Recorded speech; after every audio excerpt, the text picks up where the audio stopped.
You walked into someone's home, clean, spotless, not because they were expecting guests, not because they spent the weekend deep cleaning, just because it's always that way. Did you ever ask yourself this question?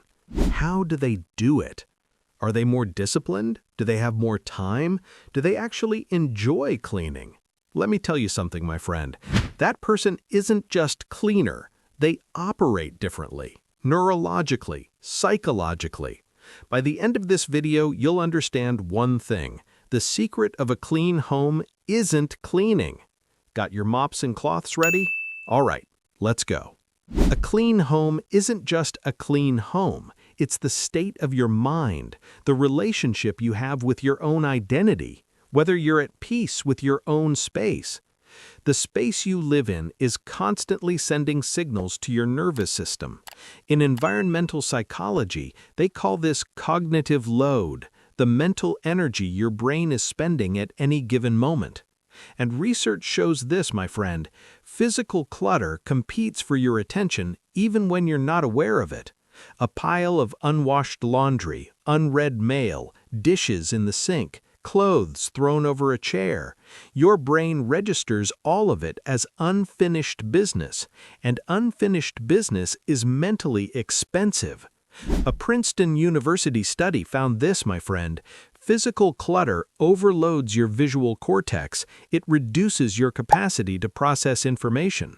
So your messy room isn't just irritating, it's literally making you less sharp, less focused, and more tired. Now flip that around. When your environment is clean and ordered, your brain gets to relax.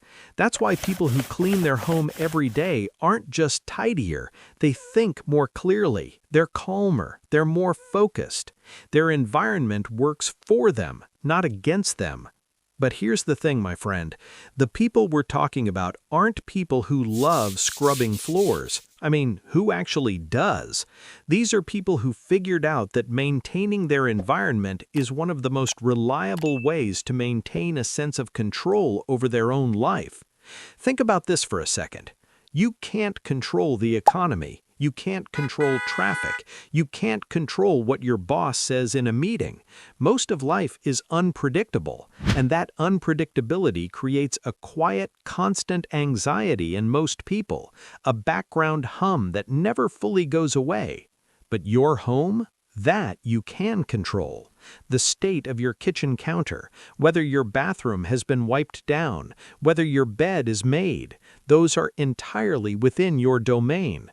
And every time you act on your environment, every time you restore it to order, you're sending a signal to your nervous system that says, I'm in charge here. I can handle things. Everything is okay. In psychology, they call this locus of control, my friend. People with a strong internal locus of control, meaning they believe their actions genuinely influence their outcomes, experience less anxiety, more motivation, more resilience. And taking ownership of your immediate environment every single day is one of the simplest ways to reinforce that. But now, let me explain the real thing here. People who clean their home every day aren't doing it because they love cleaning. Most of them would probably tell you they don't. They do it because through repeated action, they internalized an identity. They became the kind of person who keeps a clean home. And once that becomes part of what they believe about themselves, the behavior becomes almost automatic.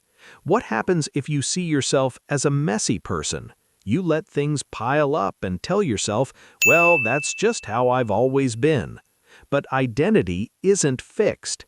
Identity is built through evidence, and the evidence comes from your actions. Every time you wipe down the table after dinner, you're building the identity of someone who takes care of their space. Every time you make your bed in the morning, you're reinforcing the belief that you're someone who follows through on small commitments. Do that enough times, and your brain has no choice but to update its picture of who you are. Now, let me tell you why this habit is especially powerful in the morning. Neurologically, right after waking up, your brain is in a relaxed and receptive state. Cortisol naturally spikes in the morning, and that actually creates a window for focus and neuroplasticity. Your brain is more capable of rewiring itself in the morning than at any other point during the day. So when the very first act of your day is making your bed or wiping down the kitchen, what are you doing? First, you're using that neurological window to reinforce the behavior. Second, you're creating what psychologists call a completion loop. Your brain receives a small but genuinely powerful dopamine hit when you finish a task and see the results. A made bed, a clean sink, a wiped counter. These are visible markers of a completed action, and they feel good to the brain. Third, and most importantly, you're building momentum. You completed one task. That gives you a small sense of accomplishment. That encourages you to complete another. And by the end of the day, that one small task has multiplied into many completed tasks. Now, I have to be honest with you, my friend. Some of you right now are thinking, but I'm a messy person. I've always been messy. That's just me. I hear you, my friend, but hear this too. Your clutter isn't neutral. It's trying to tell you something. When life feels out of control, people's environments tend to reflect that. When someone is going through depression, their space is often the first thing to deteriorate. Dishes go unwashed, beds go unmade. The mess on the outside mirrors the chaos within. A study published in the Personality and Social Psychology Bulletin found this, my friend. People who described their homes as cluttered or full of unfinished projects had significantly higher cortisol levels throughout the day compared to people who described their homes as restful and relaxing. So the state of your home is literally affecting your baseline stress level every hour you spend in it. Why do you feel tired when you come home from work? Why can't you relax? Why do your evenings feel stressful even when nothing particularly bad happened that day? Look around, my friend. Your environment might be the very thing that's quietly draining you. And know this, people who clean every day aren't more disciplined than you. You're watching a system. You're watching automation. You're watching someone whose habit has become as natural as brushing their teeth.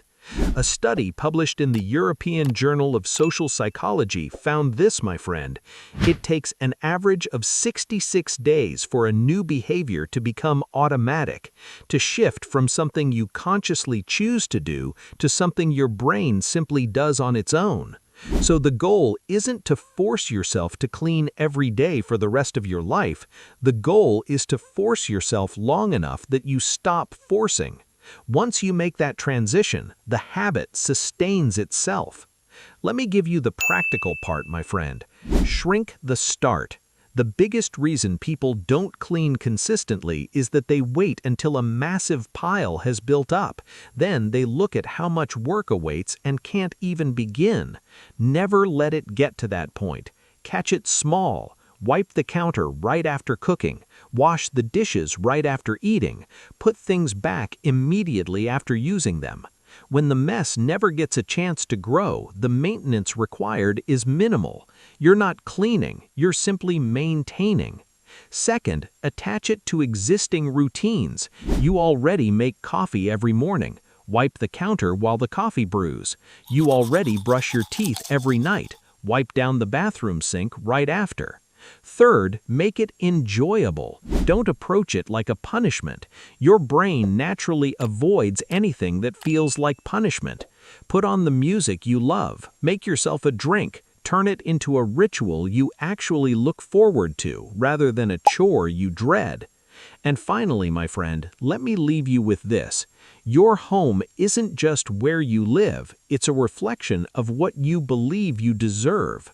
When people start taking care of their space, they're sending themselves this message: I live here. I deserve this. Imagine coming home after a long, exhausting day, tired, worn out, and a clean, welcoming home greets you. That's a good feeling, isn't it? People who clean their home every day aren't obsessive, they're not rigid, they're not spending hours scrubbing things. They simply decided that their environment matters. Here's something I'm leaving with you for the next 7 days. Choose one space in your home, just one, and maintain it every single day. 7 days. Then tell me nothing changed inside you. Tell me you don't feel different when you walk into that room every morning. Because this isn't really about a clean room or a made bed, my friend. It's about becoming the kind of person who shows up for themselves, someone who takes care of their space and, by extension, their own peace. Write your experiences in the comments. I'll read every single one. If you enjoyed the video, don't forget to subscribe and send this video to someone whose home is always clean and tidy.